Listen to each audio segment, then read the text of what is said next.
Nehemia 5 ayat pertama sampai dengan 13. Terdengar keluhan keras dari rakyat dan para istri terhadap sesama orang Yahudi. Ada yang berkata, kami serta anak laki-laki dan anak perempuan kami banyak. Kami harus mendapat gandum supaya kami bisa makan dan hidup. Ada pula yang berkata, ladang, kebun anggur, dan rumah kami gadaikan untuk mendapat gandum pada masa kelaparan. Juga ada yang mengatakan, kami harus meminjam uang untuk membayar pajak yang dikenakan raja atas ladang dan kebun anggur kami. Sekarang, walaupun kami ini sedara sedaging dengan saudara-saudara sebangsa, dan anak-anak kami sederajat dengan anak-anak mereka, namun kami terpaksa membiarkan anak-anak lelaki dan anak-anak perempuan kami menjadi budak. Bahkan beberapa anak perempuan kami harus kami biarkan dimiliki orang. Kami tidak dapat berbuat apa-apa karena ladang dan kebun anggur kami sudah di tangan orang lain. Mendengar keluhan mereka dan berita-berita itu, aku menjadi sangat marah. Setelah mempertimbangkannya baik-baik, aku menggugat para pemuka dan para penguasa. Kataku kepada mereka, kamu masing-masing telah makan riba dari saudara-saudaramu. Lalu kuadakan sidang jemaah yang besar terhadap mereka. Kataku kepada mereka, kami selalu berusaha sedapat-dapatnya untuk menebus sesama orang Yahudi yang dijual kepada bangsa-bangsa lain. Tetapi kamu justru menjual saudara-saudaramu supaya mereka dijual lagi kepada kami. Mereka berdiam diri karena tidak dapat membantah. Aku berkata lagi, tidak patut apa yang kamu lakukan itu. Bukankah kamu harus hidup dalam takut akan Allah kita, supaya terhindar dari cercaan bangsa-bangsa lain, musuh-musuh kita? Juga aku, saudara-saudaraku, dan anak buahku telah meminjamkan uang dan gandum kepada mereka. Biarlah kita hapuskan hutang itu. Kembalikanlah hari ini juga kepada mereka ladang, kebun anggur, kebun zaitun, dan rumah mereka. Juga hapuslah hutang mereka, yakni uang serta gandum, anggur, dan minyak yang kamu pinjamkan kepada mereka. Jawab mereka, kami akan mengembalikannya dan tidak akan menuntut apa-apa dari mereka. Kami akan lakukan seperti yang engkau perintahkan. Lalu aku memanggil para imam dan menyuruh orang-orang itu bersumpah untuk menepati janji mereka. Aku juga mengebaskan lipatan bajuku sambil berkata, begitulah setiap orang yang tidak menepati janji ini akan dikebas Allah dari rumahnya dan hasil jerih payahnya. Demikian ia dikebas dan menjadi melarat. Seluruh jemaah itu berkata, amin. Lalu memuji-muji Tuhan. Rakyat pun menepati janjinya itu. Sampai demikian jauh pembacaan Alkitab. Tuhan Yesus berkata, yang berbahagia yang mau mendengarkan firman Allah, memelihara dengan melakukan. Bagian pertama dari Nehemia 5 ini, ayat pertama sampai ke-5. Ada persoalan di tengah-tengah bangsa Israel, umat Allah itu. Saudara-saudara, sedikit banyak kita mesti memahami situasinya seperti apa sih, sehingga terjadi masalah ini.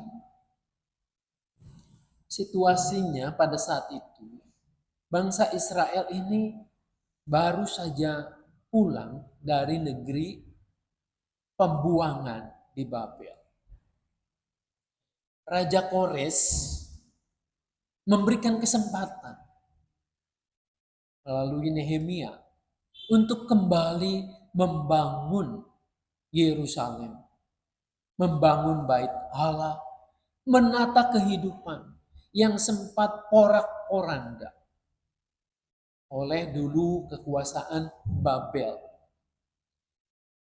Nah, kesempatan ini dipakai dengan baik oleh Nehemia yang mengatur segala sesuatu dengan cermat untuk membangun kembali tembok-tembok Yerusalem, bait Allah, menata ulang kehidupan jemaat, kehidupan umat Allah ini.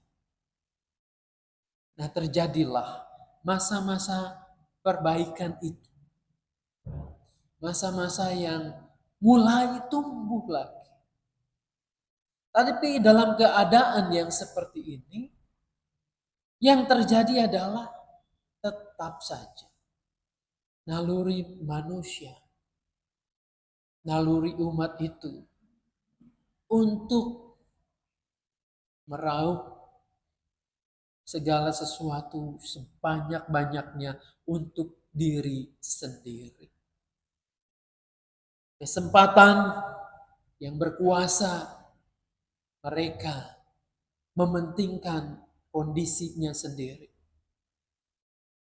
Mereka tidak segan-segan melakukan apa yang sebenarnya dulu mereka pernah alami, yaitu penindasan, pemerasan. Mereka yang mungkin terlebih dahulu bisa mengelola tanahnya, hidup ekonominya lebih maju, punya uang, bukan dipakai untuk menolong saudara-saudaranya, tapi justru meminjamkan uang mereka dengan memakai bunga yang sangat tinggi atau yang dikenal dengan riba ini. Ketika saudara mereka sendiri tidak bisa membayar, tidak bisa memenuhi janji untuk bayar hutang itu, yang terjadi mereka diminta untuk menyerahkan diri mereka.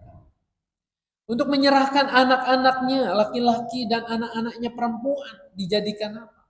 Dijadikan babu, dijadikan jongos, dijadikan budak oleh mereka sendiri, oleh saudara-saudara mereka sendiri. Nah, saudara-saudara yang dikasihi Tuhan, pada waktu itu umat Tuhan tidak punya uang bukan karena malas, tetapi memang kondisinya sedemikian rupa. Mereka punya ladang, punya kebun anggur, mereka menggarap, mereka bekerja, tetapi tidak menghasilkan dan tidak mencukupi untuk kebutuhan mereka. Akibatnya ladang, kebun anggur dijual, digadaikan kepada orang yang lebih kaya. Disitulah yang terjadi dan terus menerus. Sehingga mereka tidak lagi bisa makan, tidak bisa lagi mencukupi kebutuhan untuk memberi makan anak-anak mereka. Dan terpaksa mereka menjual diri mereka sebagai budak. Anak-anak mereka, bahkan anak-anak perempuan mereka, mereka jual, lalu orang itu menjual lagi kepada bangsa lain. Dan orang yang sudah miskin itu diminta nantinya untuk menebus kembali. Nah, ini buat Nehemia tidak masuk akal. Kamu baru saja pulang dari negeri pembuangan, dari penjajahan oleh Babel. Diberi kesempatan untuk membangun kembali, untuk mensejahterakan bersama.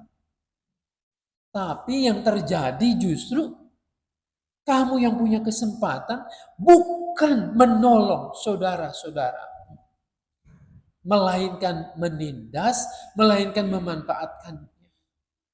Bahkan yang lebih sadis lagi, bangsanya sendiri diambil, dijual jadi budak, dan nanti yang menebus adalah mereka yang sudah tidak punya uang. Lalu ketika ini sampai di telinga Nehemia, ketika mereka memprotes, mereka mengungkapkan apa yang terjadi. Kebenaran yang sedang terjadi itu, apa yang terjadi dengan Nehemia? Mendengar berita-berita itu, Nehemia sangat marah. Siapa sih Nehemia? Dulu adalah orang kepercayaan Raja Kores. Sekarang Nehemia menjadi dipercaya jadi semacam bupati di wilayah yang akan dibangun itu. Dia seorang pejabat. Pejabat yang mendengarkan suara rakyat.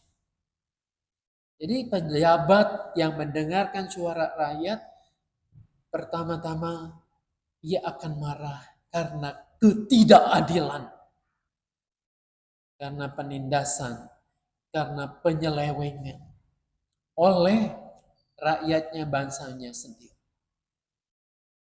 Lalu apa yang terjadi dengan kemarahannya dia? Apa dia kemudian diam saja? Tidak. Dia memakai kesempatan kapasitasnya itu sebagai pemimpin untuk apa? Mengumpulkan semua rakyat, semua pembesarnya, orang-orang yang dipercaya untuk memimpin kelompok-kelompok masyarakat itu. Lalu dibeberkanlah apa yang terjadi. Dalam kemarahannya itu, Nehemia memberikan ultimatum bahwa kamu harus membebaskan semua hutang. Kamu harus mengembalikan kebun-kebun anggur, ladang-ladang itu. Kamu harus menebus kembali orang-orang yang sudah dijual, mengembalikannya kembali kepada masyarakat, dan membangun kembali bersama-sama. Saudara-saudara, seolah-olah Nehemia ini mau mengingatkan, apakah kamu nggak ingat? Dulu kamu dihukum oleh karena ketidakadilan, oleh karena kehidupan yang semena-mena, oleh karena pemuasan diri sendiri. Sekarang kamu mau melakukan itu lagi. Maka yang terjadi sudah jelas, hukuman Tuhan itu akan berlangsung kembali kalau ini tidak dibereskan. Saudara, dalam kehidupan kita pun demikian. Kalau kita merasa ditegur oleh Tuhan untuk kehidupan yang lebih baik, maka harus dijalani dengan sebaik-baiknya. Jangan kemudian kembali kalau ada kesempatan melakukan dosa dan kesalahan yang sama. Ini akibatnya sangat fatal. Dan ketika dikumpulkan itu, fakta datanya sangat jelas. Nehemia bukan hanya menangkap berita apa kata orang, tapi jelas dari sumber utamanya rakyat yang sedang menderita, yang ditindas itu, maka yang terjadi adalah mereka tidak bisa mengelak. Orang-orang yang menindas ini tidak bisa mengelak. Memang iya kondisinya demikian. Dan Nehemia kemudian memberikan ultimatum. Engkau harus mengembalikan. Engkau harus peduli terhadap sesama. Bayangkan nih, menjadi umat Tuhan itu tidak hanya kita sujud menyembah Tuhan, memuji, memuliakan Tuhan. Mungkin sehari bisa beberapa kali. Lalu apakah dengan demikian tidak peduli lagi dengan sesama? Justru ibadah kepada Tuhan, orang yang takut akan Tuhan, juga ia akan memperhatikan sesamanya. Akan memperhatikan saudara-saudaranya yang menderita. Ini menarik ya. Ketika akhirnya dikumpulkan semua, rakyat itu diminta untuk berjanji di hadapan Tuhan. Saudara-saudara, Nehemia memberikan contoh mengebaskan pakaiannya, tangannya. Lihat ini, kalau kalian melanggar, maka yang terjadi kalian akan dikebaskan oleh Allah. Artinya apa? Akan ditolak oleh Tuhan, tidak akan diberkati dan dicampakkan oleh Allah sendiri. Tapi ketika kamu dengan teguh pegang niatmu, janjimu itu, maka Tuhan akan hadir. Akan ada bersama-sama dengan kalian. Dan Tuhan akan memberikan berkat itu. Rakyat itu kemudian sepakat mengaminkan. Ya, amin, kami berjanji, kami percaya. Nah, saudara yang dikasihi dan mengasihi Tuhan, saat ini kan kita lihat ya, kondisi keadaan bangsa kita. Ada banyak pada masa-masa sekarang ini, orang-orang yang berteriak mengeluh tentang kebijakan yang memberatkan, tentang persaingan kehidupan ekonomi yang tidak sehat, tentang penindasan demi penindasan, pembangunan yang timpang, yang tidak diatur dengan menata lingkungan hidup dan keadilan sosial bagi masyarakat. Berkaca dari Nehemia, jelas kita akan tahu ujungnya nanti akan kemana. Kalau sebuah bangsa ini bangsa yang korup, bangsa yang tidak melakukan kebenaran, keadilan, bangsa yang terlena dengan mencari kekayaan, kekuasaan untuk diri sendiri, sudah jelas ujungnya akan kemana. Penderitaan dan mungkin kehancuran. Saya kaget ketika kemarin pas melihat media sosial, ada yang lewat tuh, entah TikTok ataupun Reel, saya lupa. Di situ memaparkan ada seorang anak muda berdasarkan fakta dan data bahwa Indonesia ini dalam peringkat dunia adalah negara yang paling religius. Dasar negaranya adalah Pancasila. Yang pertama itu adalah ketuhanan yang Maha Esa.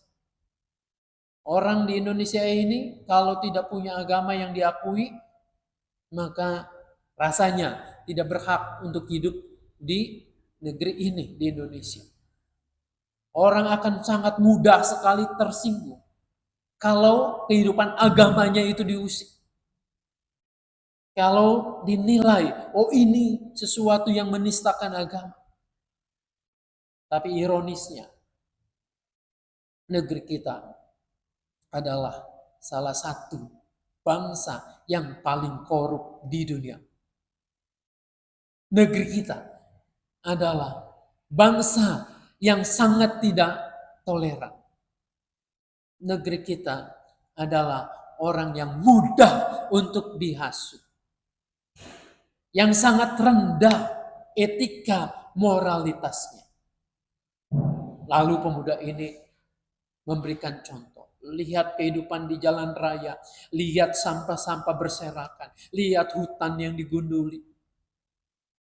Ini semuanya tidak matching dengan kehidupan yang mengaku religius. Tapi di sisi yang lain sangat toleran dengan korupsi. Sangat toleran dengan ketamakan. Merasa baik-baik saja kalau mengintimidasi orang. Merasa berwenang karena mayoritas untuk menekan minoritas. Apa dampaknya? Kalau ini terus terjadi, ujungnya pasti kehancuran. Nah, kalau Nehemia tidak mau seperti itu, maka ia mengembalikan itu semua harus takut akan Tuhan. Berjanji di hadapan Tuhan. Nah, satu pemimpin yang terbaik yang pernah dimunculkan Alkitab ini, Nehemia ini, apa yang terjadi? Dia tidak hanya sekedar ngomong, dia tidak hanya sekedar pandai bicara, retorika, tapi lihat ayat-ayat selanjutnya. Nehemia 5 ayat 14 dan seterusnya. Nehemia mengatakan, aku dan keluargaku tidak menerima gaji. haknya sebagai pejabat. Dia tidak mau menerima, tetapi itu disalurkan untuk kesejahteraan rakyat. Ini bukan popularitas. Karena pada saat itu jelas tidak ada medsos, tidak ada yang foto-foto untuk sebuah perbuatan yang baik. Tapi ini dilakukan dengan nyata. Betul-betul ia punya komitmen untuk membangun negeri ini. Kunci negara yang berhasil itu adalah pemimpinnya sama seperti Nehemia. Tidak hanya dia pandai bicara, tapi punya integritas satunya kata dengan perbuatan. Ini pemimpin yang berkenan kepada Tuhan. Lalu yang kedua, rakyatnya mau dipimpin, diarahkan, berjanji sesuai dengan apa yang dipandangnya sebagai kebenaran, mewujudkannya dalam tekad kenyataan kehidupan sehari-hari. Pasti negara yang demikian, bangsa yang seperti ini adalah bangsa yang diberkati oleh Tuhan. Tuhan menolong kita. Amin.